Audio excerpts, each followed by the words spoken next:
Τι αμάξι έχεις? Μαζεράτη. Πόσο το βαθμολογείς από το 1 μέχρι το 10? 10. Τώρα θα σου δείξουμε ένα αμάξι και θέλω να μου το κάνεις rate. Πόσο το βάζεις? Ένα 8. Τι αμάξι έχεις? Έχω Opel Kadett του 1976. Νίκη, πόσο βαθμολογείς το αμάξι σου? 10 με τόνο. Αυτό το αμάξι πόσο το βαθμολογείτε? 7. Ποιο αυτοκίνητο έχετε?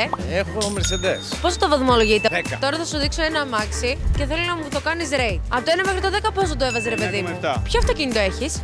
Mitsubishi Colt του 2006. Από το 1 μέχρι το 10 πόσο το βαθμολογείς? 9,23. Πρέπει να το κάνεις rate. 7 στα 10. Τι καλό αμάξι οδηγείς? Οδηγάω ένα Ibiza του 10. Πόσο το βαθμολογείς από το 1 έως το 10? Για να είμαι έτσι λίγο αντικειμενικός, 7,5 στα 10. Τώρα θα κάνουμε rate ένα αμάξι από τον προηγούμενο. 7,5. Ποιο αυτοκίνητο έχεις?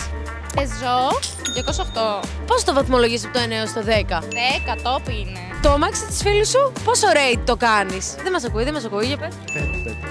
Ποιο αυτοκίνητο έχεις? Έχω το Kia Exceed του 22. Πόσο το βαθμολογείς?